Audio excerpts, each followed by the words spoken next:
Hello my amazing students, welcome back to another video with Tutor Miska. In today's video we will be continuing on parts of speech, and the part of speech that we will be looking at today is pronouns.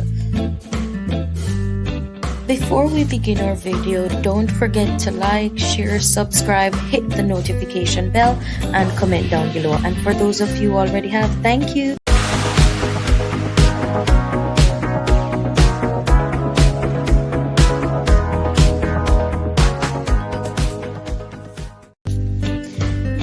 To kick off the video, let's learn about what are pronouns. So pronoun takes the place of a noun. So we want to avoid constant repetition of the person's name or gender. So instead of always saying Miska is, Miska was, girl is, girl was, we can use pronouns to replace the girl and Miska. Let's learn about these pronouns. The first pronoun on our list is personal pronoun. This pronoun refers to a specific person or thing. There are three different types of personal pronouns. The first is subjective pronouns. What subjective pronouns do is to replace or act as the subject of a sentence. So if our noun is Miska, we would replace Miska with a personal pronoun, personal subjective pronoun. So these pronouns are I, he, she, it, you, whether singular or plural, they, and we. You will always use I to refer to yourself. You use it, he, when you're talking about a male subject. So for example, your teacher is a male. You would say, he is a good teacher instead of saying, the teacher is very good, or using your teacher's name. You can use he instead. The same thing goes for she. Miska is an ESL tutor. She is an ESL tutor. You use it whenever you're referring to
he gave. Would it be him or him? Sorry, would it be he or him? him. Yes, great job. He gave him a book. Remember that the object is always receiving the action.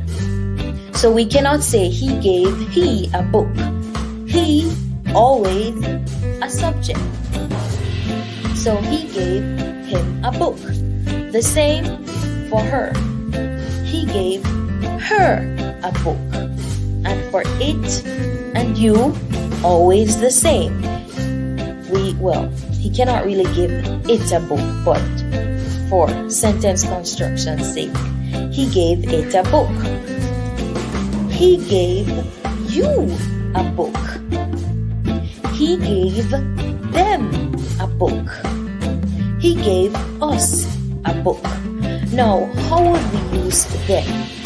If you want to say he gave him and her a book, you can just simply say he gave them a book to replace him and her. So we use less words. We use one word instead. He gave them a book. For us, instead of saying he gave him and me a book, we would instead say he gave us a book. Okay? And yes, him and me may sound confusing because oftentimes you will hear persons saying him and I. But remember, I is always a subject. Can we say he gave him and I a book? No, we cannot. Because if we should remove the him, it would be he gave I a book. Is that correct? No, because I is always a subject. So it has to be he gave him and me a book. So even if you hear people saying him and I, don't listen to them. Just use the correct form. Me is always an object. And once you're talking about a sentence that requires an object, use me instead of I.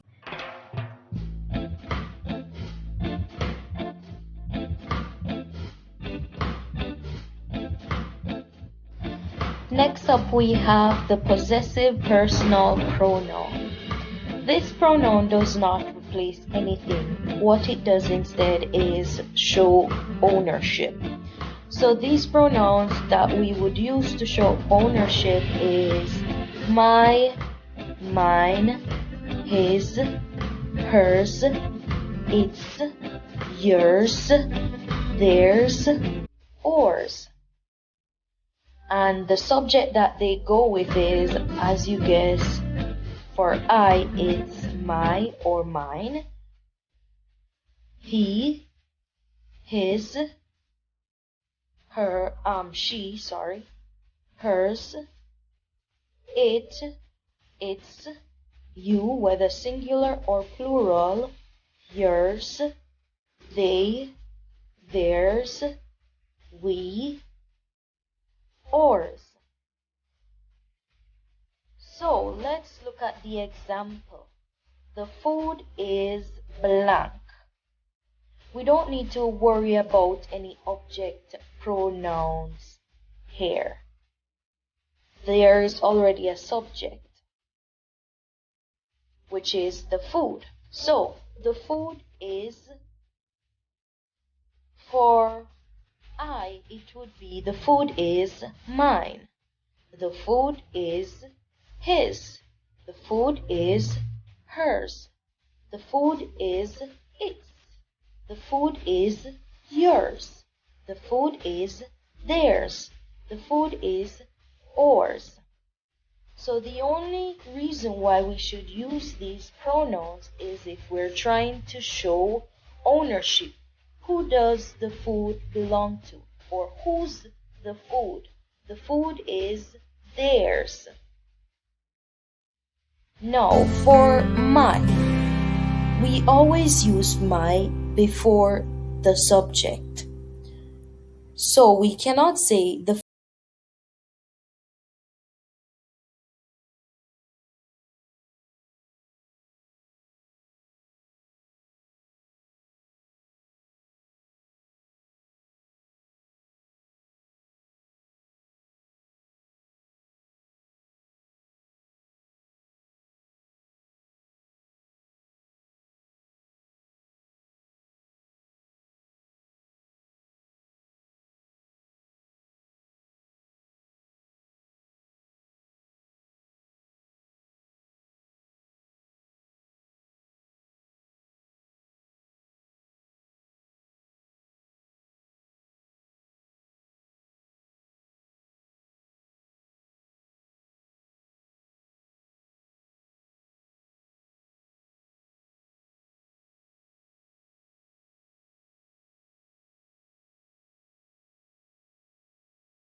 it.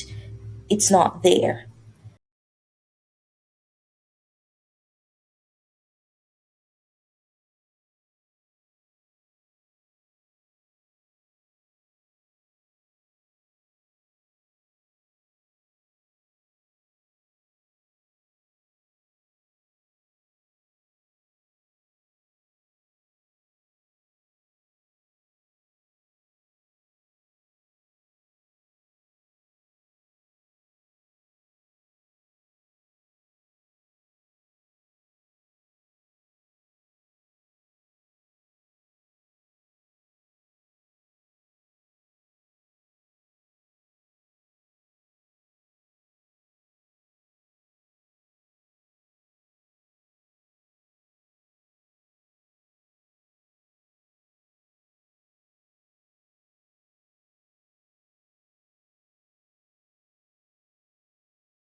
Subject pronoun, use whom. Now let's have a try. Who are your friends? They are my friends. He is my friend. She is my friend. He, she, they are always subject pronouns, subject personal pronouns. Next, whom should we give the book? Give the book to him. Give the book to her. Give the book to them. Him, her, them. Objective personal pronouns. So if your answer requires a subjective personal pronoun, use who. If it requires an objective personal pronoun, use whom. Another thing we should know about who and whom is that we always use it whenever we're referring to people. We use what and which whenever we're referring to things and animals. Whose is always possessive. Whose food is this? The food is theirs. The food is its. The food is his. The food is hers. The food is ours. So our answer requires a possessive personal pronoun, which means we should always use whose when talking about the interrogative pronouns. Next, what is your number? Which is your number? Which number is yours? Now, how do we know when to use what and which? What and which can be interchangeably, but not every time. So we mainly use what when we don't know. So I don't know your number, I'm going to ask for your number. Therefore, I would say, what is your number? However, if I have two or more numbers to choose from, and I don't know which one is yours, I would ask you, which number is yours? Because I have more than one number to choose from. And that's it for our interrogative pronouns.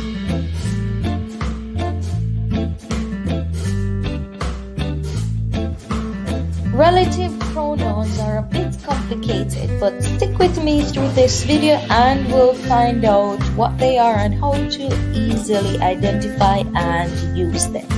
So, relative pronouns, what they do is introduce and connect dependent clause to independent clause. We'll learn more about independent clause and dependent clause as we go along in our ESL lessons. But just to give an idea, independent clause, they can stand alone as a sentence, a complete sentence, and dependent clause cannot stand alone to form a complete sentence. Now, who, whom, that, which, what are relative pronouns? And yes, they're the same as interrogative pronouns and the demonstrative pronoun. So let's look at how to use them. I'm the one who helped you. I am the one is the independent clause and it can stand alone as a sentence. Who helped you? Who here is introducing the clause as the dependent clause as well as connecting it to the independent clause. And remember, in our interrogative pronouns lessons, how and when we should use who, whom, which, what, and in our demonstrative slide, when we should use that. So use that knowledge and apply it to the relative pronouns in order to make the proper sentences. Next, we have whom. He wants to know whom the letter belongs to. He wants to know the independent clause. Whom the letter belongs to. Whom introducing and connecting the dependent clause. She is one of the friends that I admire.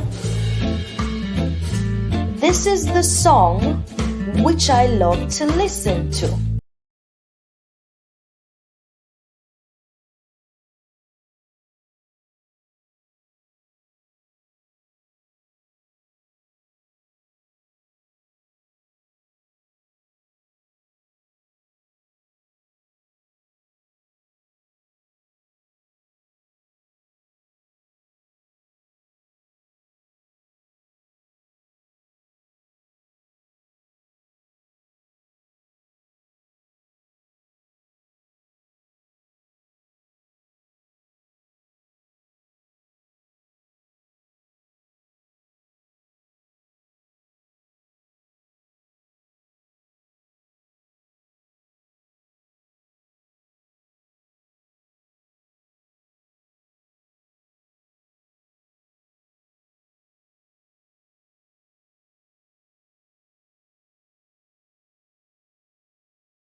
Want to wait for another video, or you just want to learn more or need help with anything English related, just check us out there or check me out there. Thank you so much for staying with me throughout this video. I really hope you enjoyed it and you found it very informative.